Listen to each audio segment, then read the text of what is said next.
Good morning, everyone, and thank you for joining our next webinar. My name is James Cawley, and I'm the Business Development Executive with the Irish Centre for Diversity. To describe myself, I'm a white Irish disabled man.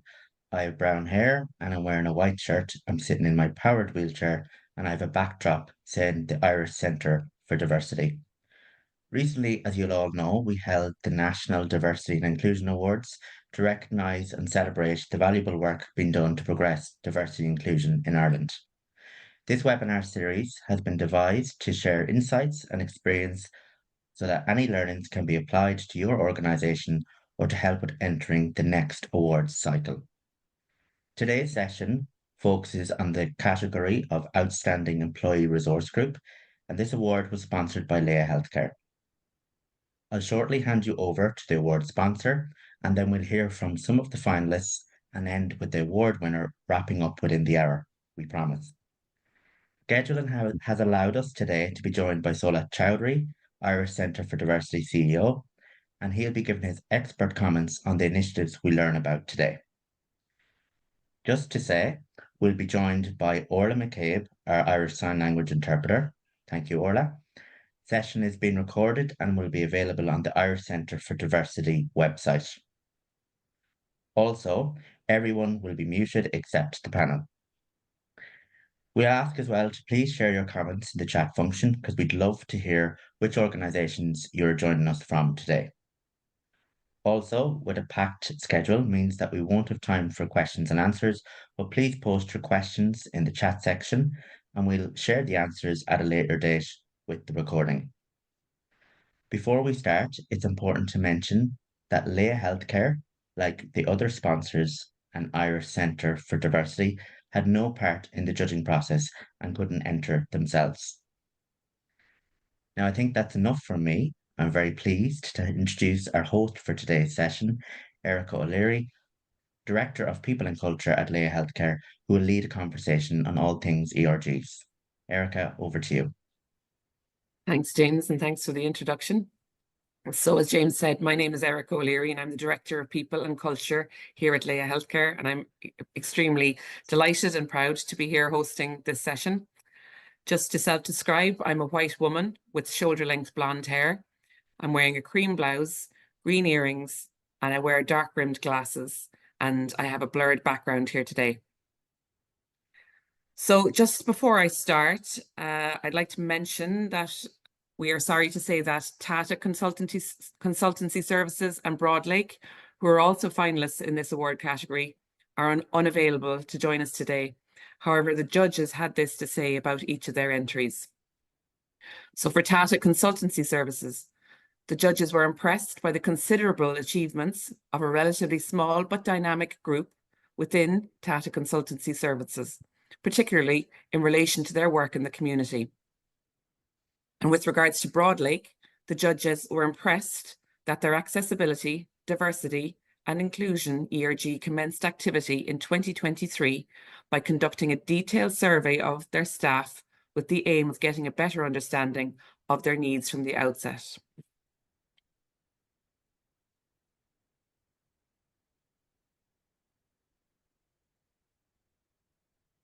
So just to mention, our first finalist is Permanent TSB, who are highly commended in this category, and the team is represented today by Joanna Smith. Before I speak to Joanna, I'd just like to give you a quick background on Laya Healthcare and our own commitment to equality, diversity and inclusion. It's an important part of our own DNA through our values and culture, and we strive to ensure Laya's work culture is a warm and friendly, caring and open place to work. We make great efforts to support our team and our customers in a caring and a fair way. At Laya, we're committed to ensuring diversity and inclusion is embedded into our day-to-day work practices. We have worked extremely hard on our own ED&I journey, being one of the first organisations to be accredited with the Investors in Diversity Gold Award here in Ireland, and recently retaining this accreditation for a second term. And this is an achievement Laya is extremely proud of. We strive to create an environment where our team members can bring their whole selves to work and have a workforce that represents the wider community. Our emphasis is on inclusive culture and this is driven from the top and is a strategic priority for us as a business. We proliferate this culture through our own groups, for example, our ED&I Council and our Laya culture teams. We're always keen to show leadership, investment and commitment in the ED&I space through action. And one of the ways we can do this is by sponsoring this incredibly important category in this awards programme. Employee resource groups, or ERGs as they are known, are a fundamental element in demonstrating commitment of an organisation to supporting their team and giving their team members a voice. As James mentioned, we're not part of the judging panel, so we are really delighted to hear from the panel today because it's great for us to get a real insight directly from those involved into the work organisations are putting into progressing ED&I through a focus on ERGs. And so, without further ado, I'll move on to our first finalist, and we'll now speak with Joanna Smith. The judges were impressed by the ambitious targets that Gender Balance ERG had set themselves in terms of a female representation at ExCo level. The comment that was made that the ERG was a great example of the measurable change a dedicated group of people can bring about. So Joanna, can you tell us some of your key achievements of Gender Balance ERG in 2023? Thanks, Erika, and thank you, James. So just to self-describe myself, I'm a white Irish female woman. Despite my best efforts, I'm 40 years of age. I'm wearing a navy dress and I have shoulder-length brown hair. So just to start with, to say how delighted I am to be in this virtual room with such a high caliber of DE&I champions. And it really is an honour to be here with you all and to share a little bit more about our Better Balance ERG. So a bit of background about Better Balance. We were established in 2019 following the launch of our DE&I strategy in 2018. Our ambition is to be the catalyst for change in achieving gender balance in permanent TSB, and it's built upon 3 foundational pillars and aligns with the bank's strategic goal of achieving a 50-50 gender balance at SLT and above by 2025. So our first pillar is mentoring. We create a supportive peer network and advisory support group for women. By networking, we support women in building their network both internally and externally. And in development, we support the development of women in achieving their career goals. So Erika, when you ask about our highlights of 2023, I have to say it has to be the success of our female mentorship program. And it's just beginning its 4th cycle this month. Our female mentorship program differs slightly from traditional mentoring as it takes a group rather than a one-to-one approach. We organise our female mentees into groups of 3 to 4 colleagues based on their current level in the organisation and their self-identified themes which they noted on their application forms. We then assign them a mentor which is at least 2 skip levels above them. They will then meet over the course of the next 6 fortnightly sessions. By ensuring our female identifying mentees, who, by the way, range from entry level all the way up to senior management, are grouped at the same level and with the same common themes, they are mixed through various departments. So this helps our mentees build their network and realise they are not alone in the challenges that they face. Our mentors, who we couldn't do this without, are absolutely fantastic. They are both male and female colleagues from manager level right the way through to ExCo. They go through a similar application process, and upon selection, they attend a training day to teach them about the mentorship, the personal development, and to be able to create that psychologically safe environment that our mentees can bring them best selves to the sessions. This has been central to our program's success, and we found that the biggest barrier to mentors applying was the belief that they lacked the necessary skills. So this training helped them overcome this and ensure that there was a standard for all mentorships that were going across. We designed the programme with fairness and inclusion at its core to ensure an equitable playing field for women across the bank. For this reason, we opted for a transparent self-application process over manager nominations to reduce the likelihood of any bias. The programme uses virtual mentorship sessions over face-to-face to enable participation from all colleagues, including through our 98 branches nationwide, rather than limiting it to staff in one location. And we promote our application through various internal communication platforms to ensure the maximum reach. So this gives all our female colleagues a chance and an equal opportunity to apply and attend, regardless of their location, be their front office, back office, or any sort of abilities or disabilities they may have. So the stats, what have we done and how have we done it? Since its launch, we've had over 300 mentees take part in our program. This has been supported by 73 mentors, 15 of whom are repeat mentors who've come back to help us again and again. This has delivered in excess of over 1,750 hours of mentorship to our female identifying colleagues. The feedback to date has been absolutely overwhelmingly positive and has actually resulted in the expansion of our program to include senior managers. Initially, we were looking at our entry level to mid-management to support them in their career growth, and we had a call to action from senior managers who were doing these fantastic jobs but still felt that they could use that additional support. So we were delighted to be able to include them in our last cohort. So that's our big ticket, our headline achievement, and we are so proud of that. But that's not all we do. We also do networking. We organise events for all our female colleagues to come together. In July of last year, we had a mentorship celebration inviting our mentees and mentors from our cohort 1 and cohort 2 to come together in a face-to-face celebration. It was so well attended, and I'm happy to say we had people from Donegal to Wexford and all the way up from Cork coming to Dublin to meet us. And I have to say a huge shout out to the bank who was so supportive in giving them the time to travel to this event.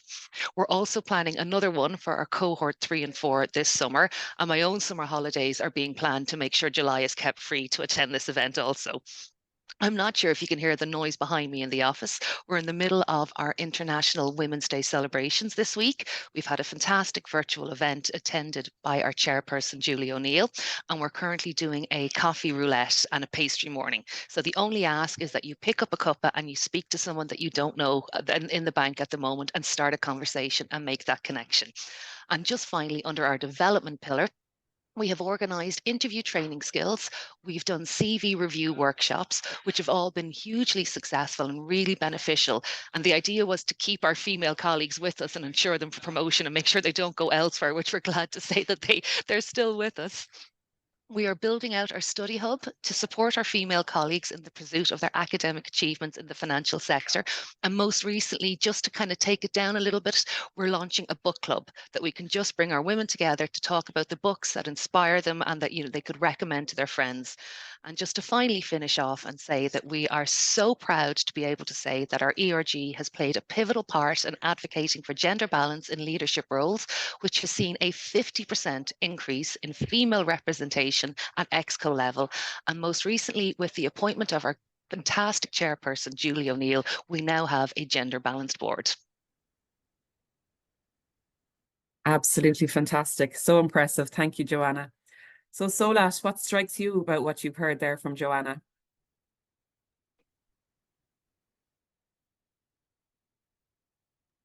I think Solat, you might be on mute. I do apologise. Yes, so many things strike me about that, but I think I really like the capacity building of the actual mentors, the training of the mentors. I think that's really valuable. The results you've had are quite astonishing, really amazing, and probably a blueprint for others to follow as well. I think the thing that I've always thought about mentoring is that often we do mentor those people that need extra support, confidence building. I think one of the things I've always said is that we need to actually support and mentor and build the capacity and the inclusion IQ of the top leaders, and they usually are at the very top, men, so white straight men. So it'd be really useful, really, to help them improve their own inclusion IQ, which is your ability to be inclusive of all the different people that you come across on a daily basis.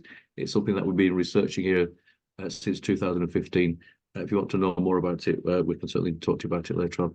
But listen, amazing effort, amazing initiative, and to get that gender balance is just fantastic. Well done, well done. You're doing it. People dream about what you've done, and you've done it. Thank you so much, and we are so proud. And what I failed to mention, and I should have said, is our actual ExCo sponsor is male, and one of our co-chairs is also male. So while we are a female mentorship and female better balance program, our committee itself is a balanced committee, and we really welcome the support from our male allies to help us get that message across. Yeah, no, I think you're absolutely right, and you're absolutely right, Solat. You know, advocating for gender balance, it's a dual role. It's something that has to be supported from the top, but equally by men and women. So, really important point. And I suppose we'll move on now to our next award finalist, who is Maya Phelan from ANL Goodbody. And so, Maya, the judges have told us that they were impressed with the role one ALG plays in launching the company's gender identity, expression and transitioning policy, which included training, social events and partnership with Outlaw. So Maya, could you tell us a bit more about this and the importance to ANL Goodbody? Yeah, thank you very much, Erika. So just to introduce myself, my name is Maya and my pronouns are she, her. To self-describe, I am a white woman. I'm 26 years old. I have long blonde hair and I'm wearing a maroon jumper with bright pink earrings. So I'm here representing 1ALG, which is ANL Goodbody's LGBTQI+ employee resource group. For anyone who doesn't know us, ANL Goodbody is a corporate law firm with our head office based in Dublin, but we also have offices in Belfast, London, and New York. Our firm has about 1,000 employees, and our 1ALG group is made up of about 50 employees from all of our different offices.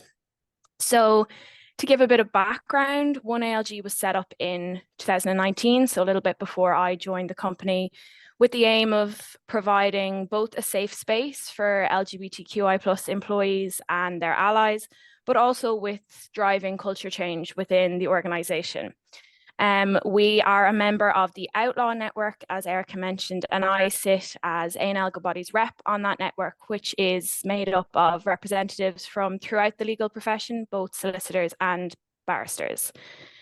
So Erika mentioned there one of our key achievements of 2023, which was the launch of our gender identity, expression and transitioning in the workplace policy. So this policy was drafted by members of our 1ALG group in conjunction with Belong To and Shout Out, who are two market leaders in the LGBT space. It took us a few months to draft the policy. We wanted to make sure that we did it right and that it was market leading so that it could be used by other members of the Outlaw group in implementing their own policies across other law firms. Once it was approved, we decided to launch it at a formal launch event, and we delivered a suite of training in advance of that launch event. So we brought in Belong To and Shout Out to our organization. We identified key individuals throughout the organization who would be in contact with the policy, so HR, talent, marketing, and individuals within our own group who are named in the policy as touch points for anybody who needs support.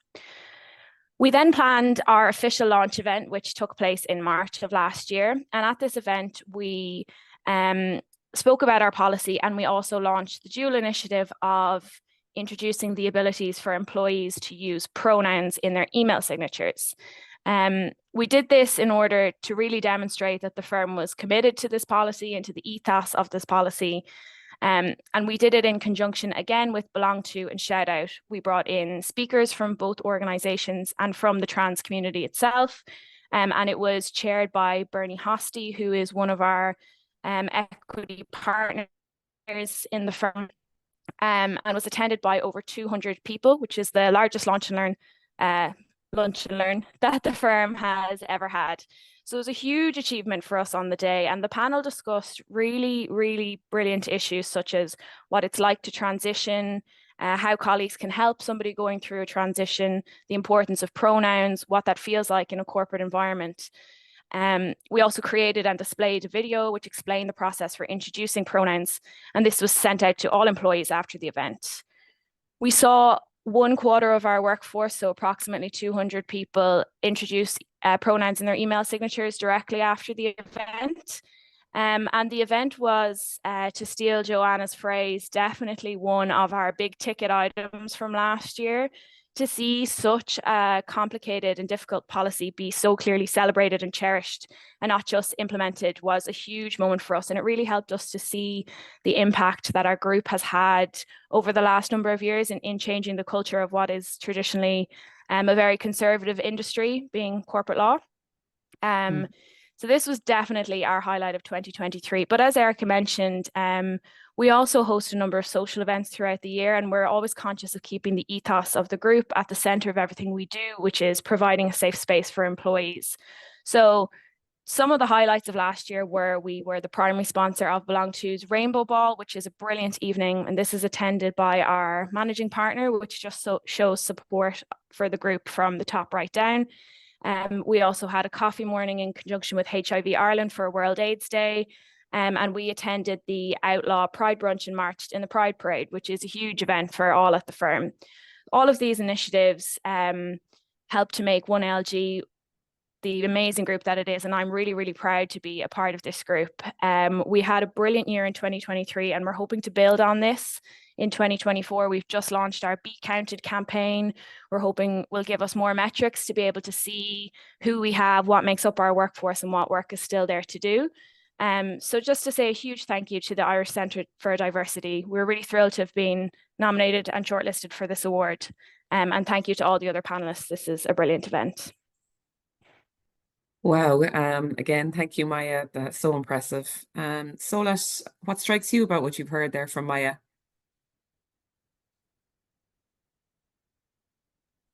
Doing it again. I think it's the thing that you said about being in a very conservative environment. And actually what you've done is you've just splashed the whole environment with energy and vim and vigor and vitality, and you've probably lifted the social environment in that place, I would imagine, with some of the things that you're doing. So it's been, from the outside looking at it, looks amazing. It looks like you've had a really interesting ride over the last 12 months to get to where you started from to where you are now. Policies are becoming clear, changing the culture. Great stuff about, the whole thing about culture change, culture shift, culture change, very important, particularly in conservative organizations that probably would be doing things today because they were doing things like that 20, 30, 40 or 50 years ago. So the legacy culture continues in 2024. So you're breaking into that, and you're making great progress, and that was really exciting to hear. Well done. Thank you. Thanks very much. Yeah, well done, Maya. It was great also to hear, I think, around your collaboration with Belong To and Shout Out. I think that, it's so important that you do collaborate with those kind of groups when you are, introducing policies, so you can, making sure that you're getting it right. So congratulations on everything that you've achieved. And so our next finalist today is HICWA, and represented today by Kieran Walsh. The judges were impressed with the grassroots and staff-led nature of the ERG, the fact that you are growing your influence in the organisation, looking for more impactful reporting, and have a direct influence on culture. So Kieran, can you tell me a bit more about the grassroots and staff-led approach to ERGs at HICWA?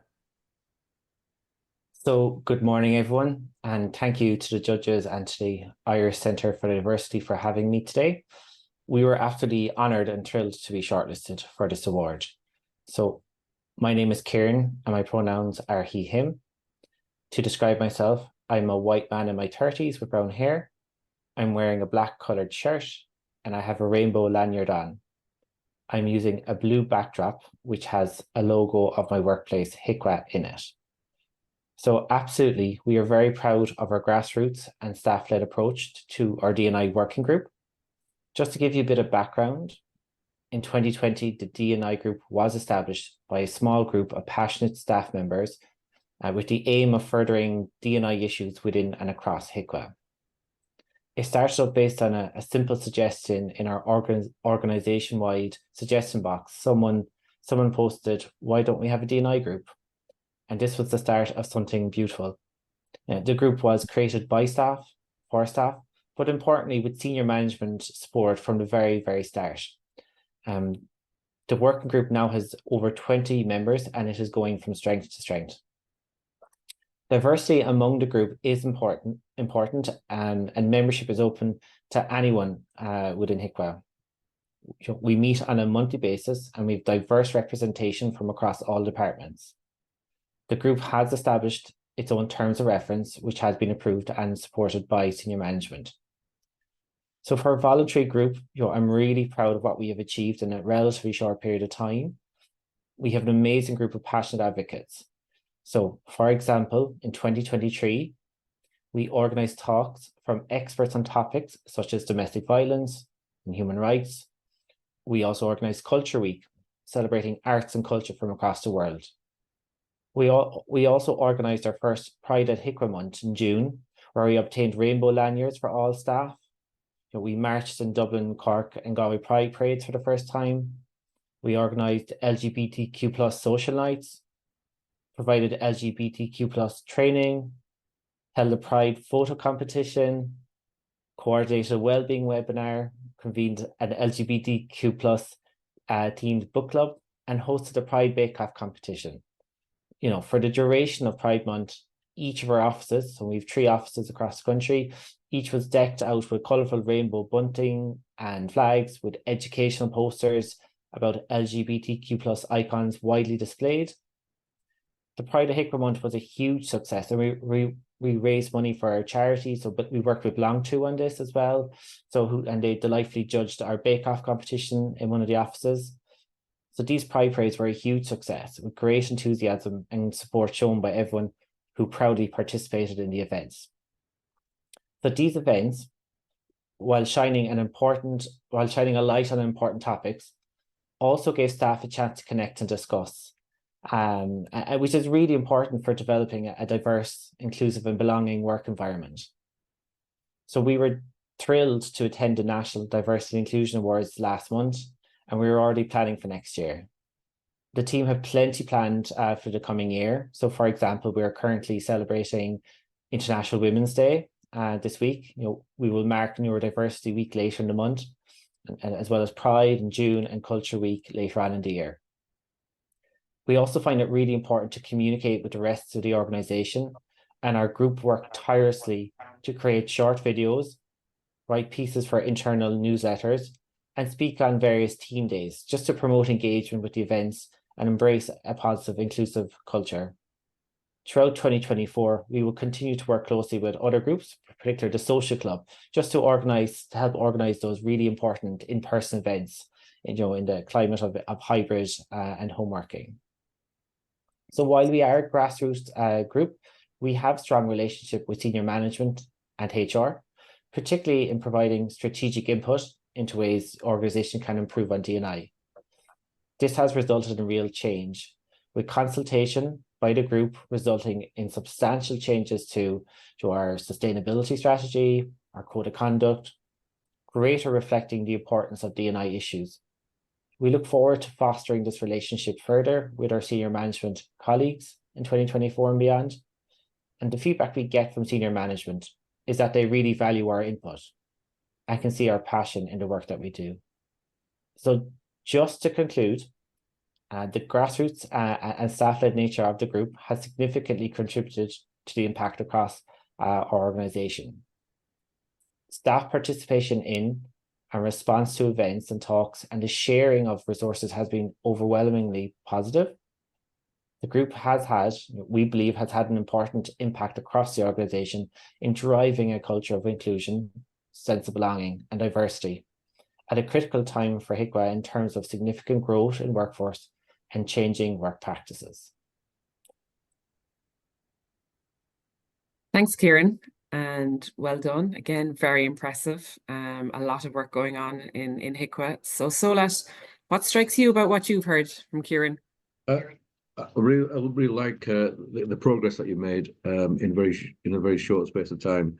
I also liked the fact that you said the senior managers were very appreciative of the communications between the group and the senior managers, and that's going to be something that you probably want to focus on in going forward. A link to the things and the issues that you discussed there, to decision making, to ensure that decision making becomes inclusive decision making. As we all know, that good decisions are the lifeblood of organisations, and of course, Clover Pop said that inclusive decision making correlates to 80%, 87% good decision making. So that'll be an interesting kind of journey, and how you start to influence those decisions, make sure they are inclusive. So we're on the right track. So well done, and we look forward to see you next year already. Thank you. Fingers crossed. Absolutely. Thanks, Thank you. thanks, Solat. Yeah, I think that the fact that it is grassroots and by staff, for staff, to use your own phrase, Kieran, I think it's just so important in creating your own authentic journey from an ERG perspective. So well done to you. Thank you. So moving on, our last finalist today is our winner, Eli Lilly. I'm represented here today by Rob Scallon. So congratulations, Rob, again on your achievement. So the judges' comments were that Eli Lilly's Enable ERG is on a mission to promote awareness, provide support, and remove barriers for those living with disabilities, impairments, or health conditions.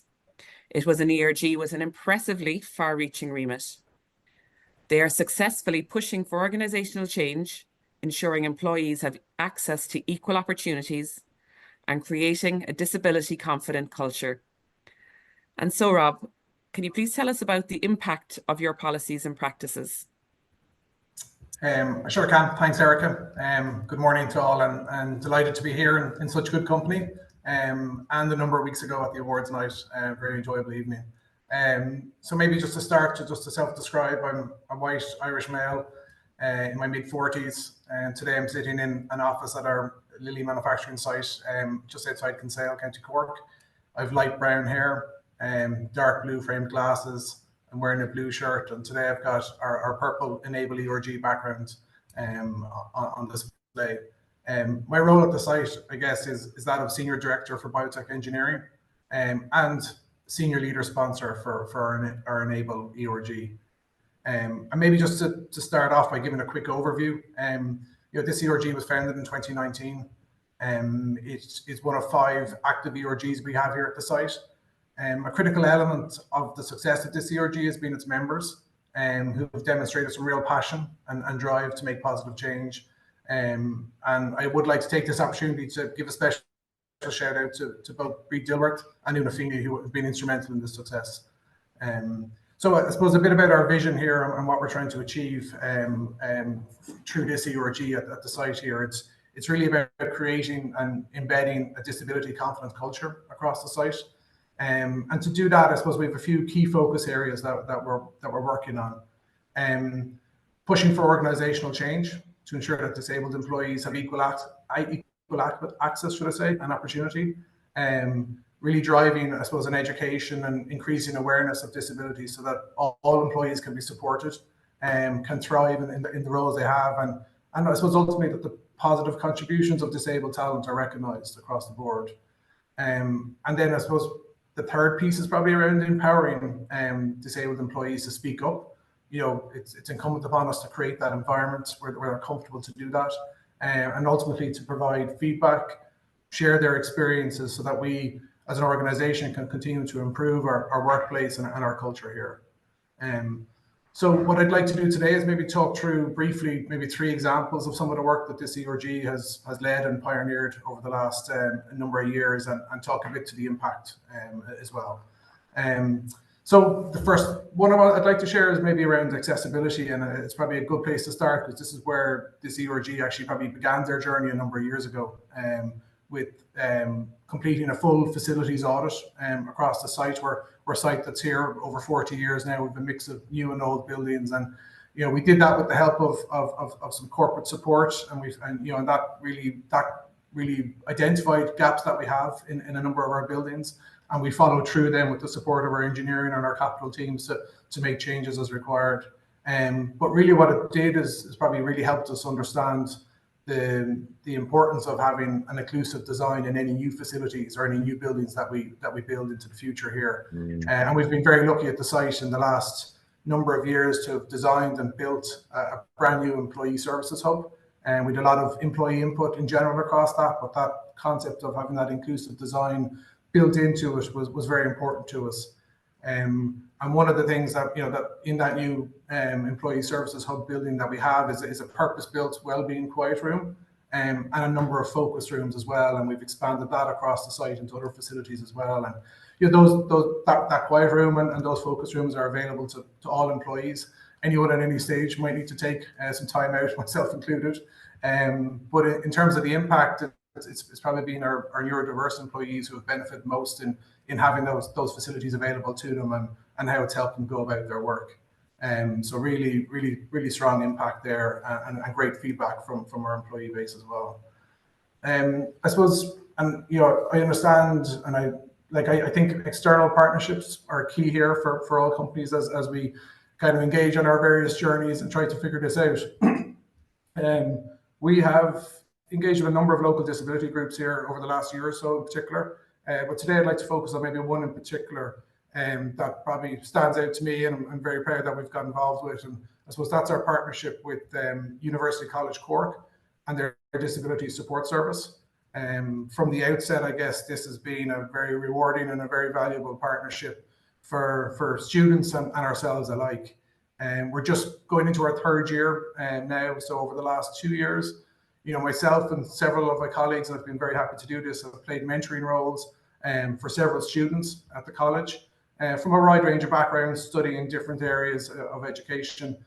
Some interested in pursuing careers in the pharmaceutical industry, others have other thoughts about what they might like to do. But it's been really, I've really enjoyed actually just giving the time and helping them, and it can be simple things with CV advice, just what give them some insights into what the workplace is like, and the like. And then we built on that program, I suppose, last year, and initiated a fully paid summer internship program. We offered 6 students jobs for the summer, where they gained very valuable experience and insights, I suppose, into the world of work. And 2 key takeaways as I kind of reflect on what this partnership has done for us is really it's really helped us as an organization understand the benefit or the value of providing access and an entry point into the workplace for students with disabilities. And that can be very powerful then as they continue in their careers through education and then out into the workforce.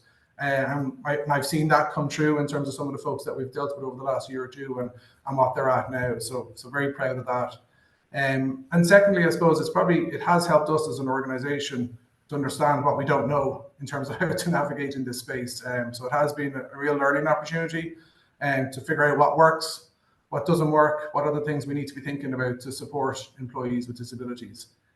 So really happy that we've engaged in this, and we'll obviously kick on with this now this year and in the coming years.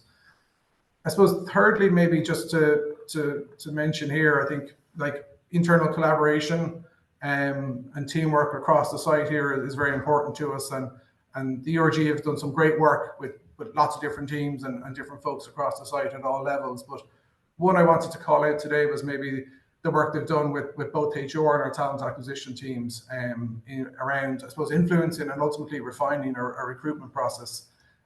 We understand it may not be comfortable for candidates to disclose disabilities or accommodations that may be required up front. However, it is really important for us to have that inclusive environment. We're very proud of the culture and the environment we have here, and we're always looking to improve that. But for us, I guess it starts, that needs to start when we first interact with potential future employees.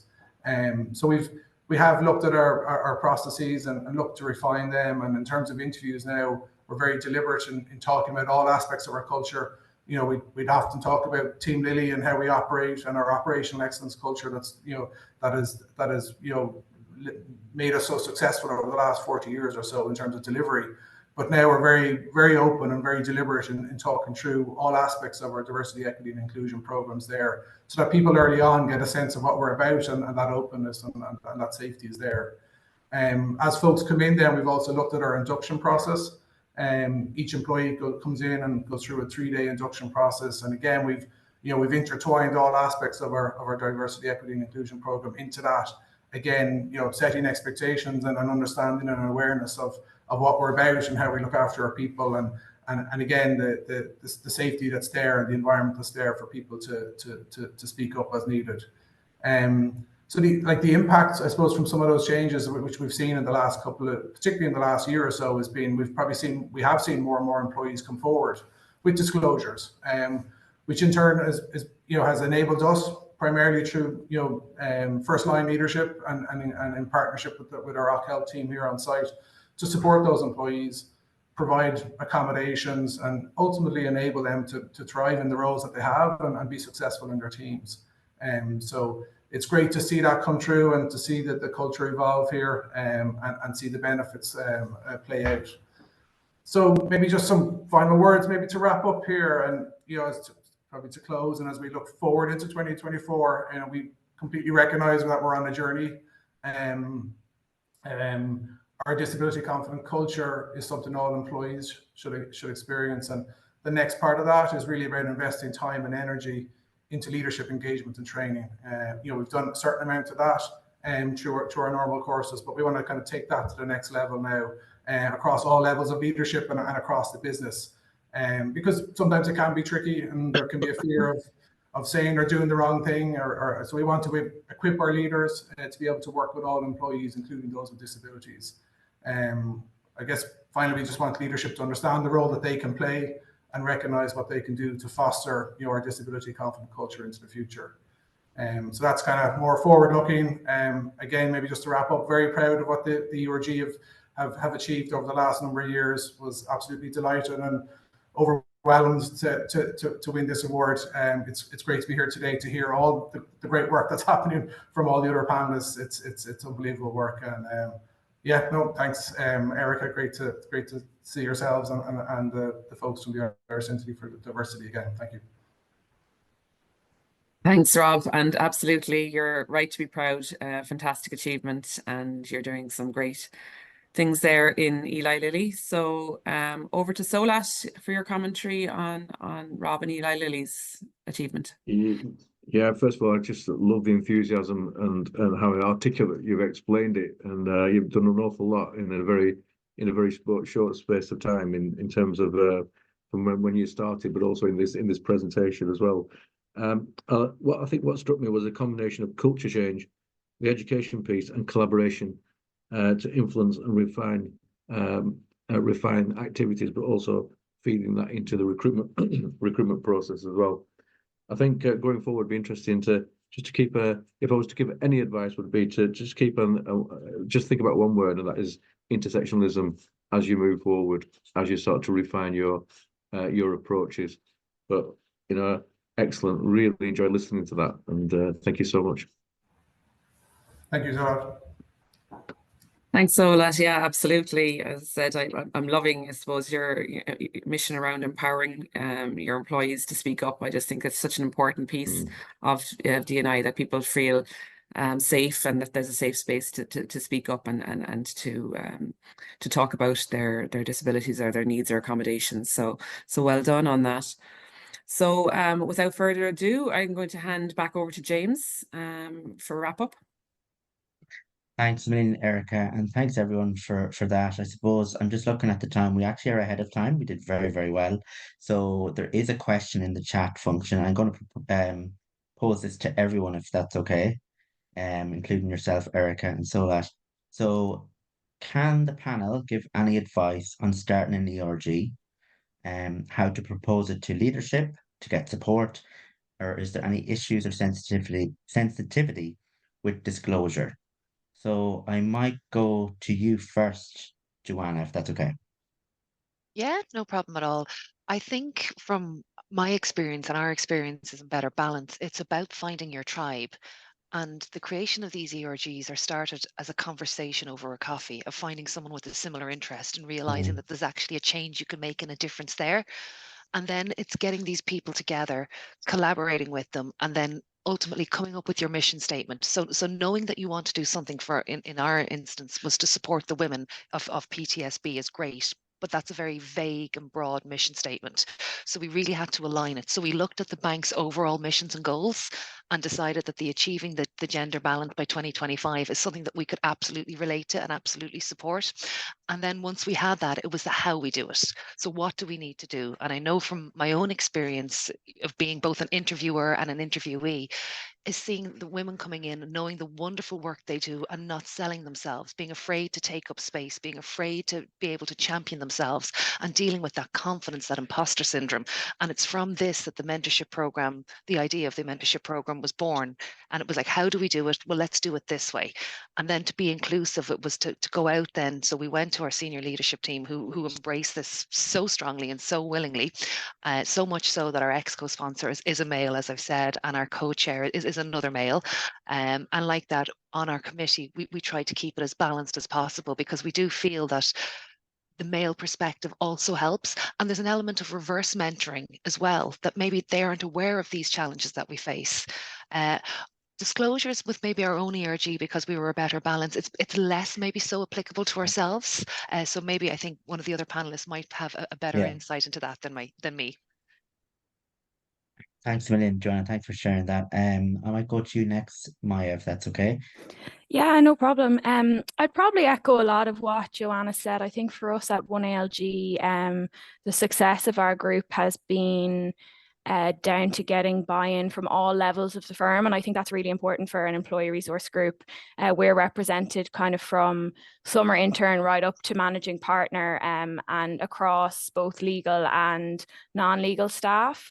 I think also the point that Joanna made about sort of aligning with the strategy is very important. So in A&L, we have a responsible business pillar. So when setting up our 1ALG group, we were very strategic in how we aligned with that pillar, and making sure that that we, not that we fit in with the system, but that we sort of made the system that was there work for us, for want of a better term. I think probably the disclosure point is slightly more relevant to us as a LGBTQI plus group.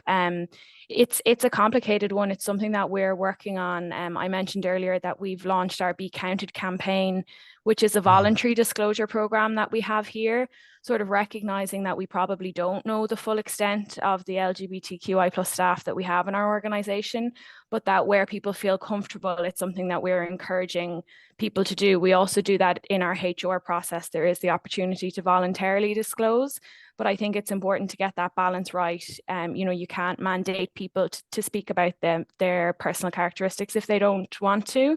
And that's a choice that every person should have themselves. So it's about finding that balance, I think, between the two. Fantastic, Maya. Thanks, William. And I think that voluntary disclosure as well is really important. So thanks so much for sharing that as well. Kieran, I'll go to you as well with that question, and then to Robert, and then Erika and Solat. Thanks. Yeah, sure. So I echo very much what Joanna and Maya said.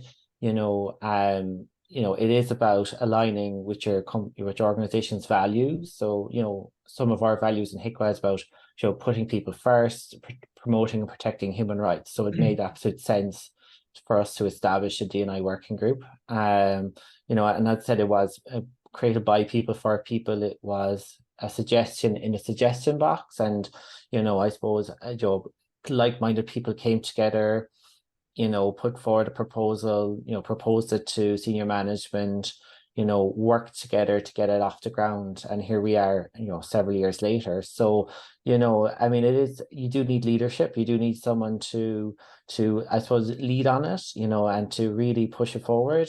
Like a lot of these initiatives, it does take courage and bravery. So again, I echo very much what Joanna said and Maya said. I think the disclosure issue is probably less relevant for us. We don't really collect any personal sensitive data or anything like that. But again, like what Maya said, any participation in any event is voluntary.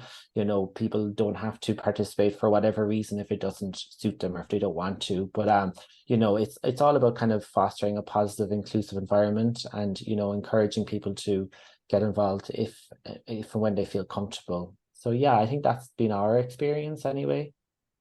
That's great, Kieran, and thanks for sharing as well. And I think I really struck by that line you said, by staff, for staff. It's really impactful. So thanks so much. Robert, on to yourself now. Yeah, thanks, James. I mean, agree with everything that my the panelists have said here, and maybe my own couple of thoughts on this. I think, for any organization, like the people are kind of the bedrock and the foundation of how that organization goes about their business and achieves whatever they're at. So, and then I think Kieran mentioned there, it's probably just it's very important to kind of link, with the values and the company have. And, with Lily here, one of our key values is respect for people. So I think if you can position it in terms of creating something new from scratch, is probably how you position it, with how this fits with the overall company's goal, with the importance that we are in a changing workforce. People are the foundation of any organization.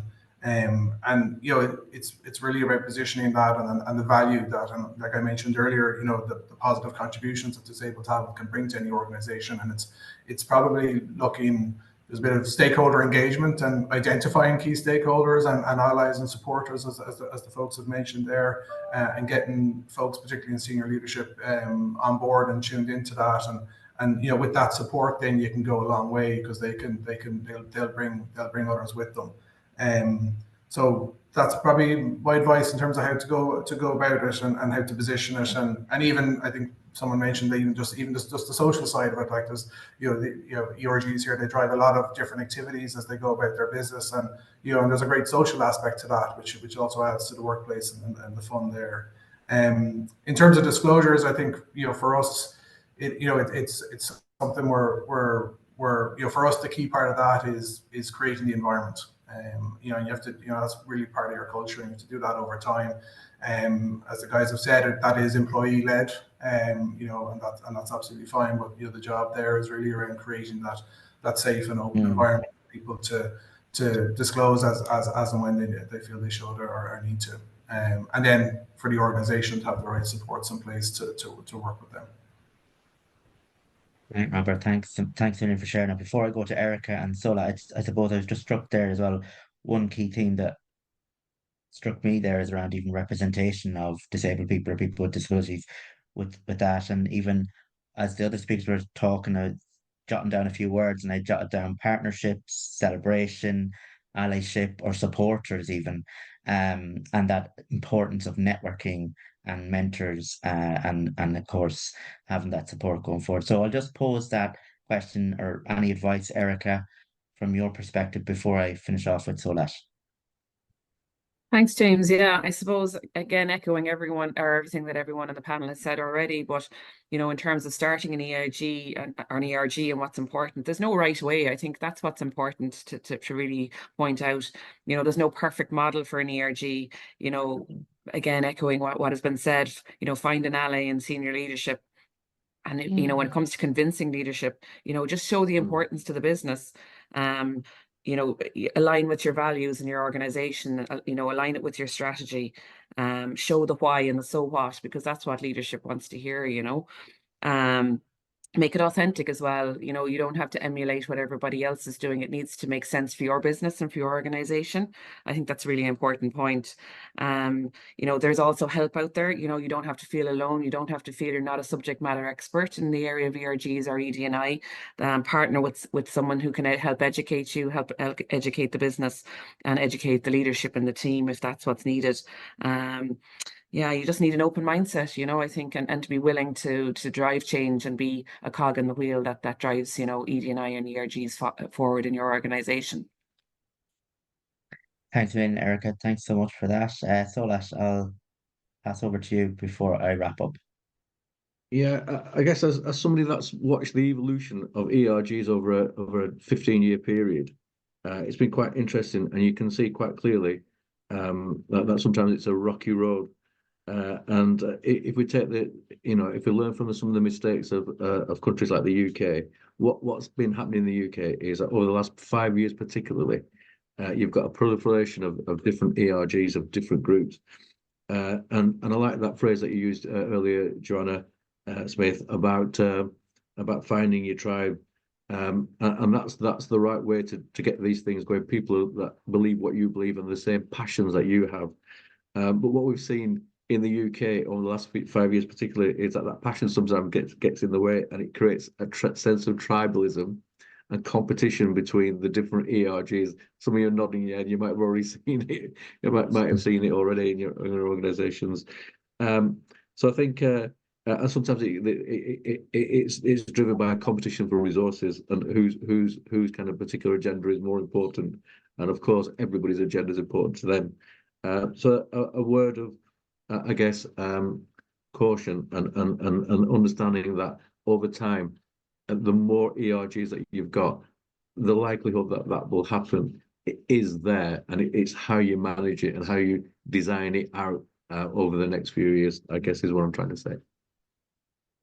So thanks a million for those parting words. I suppose I just want to wrap up.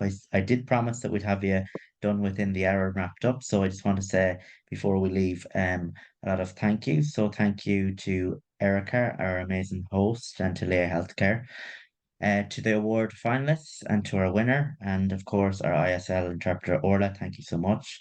To Sola Chowdhury and the tech team, of course, behind the scenes, and all of you for joining us this morning.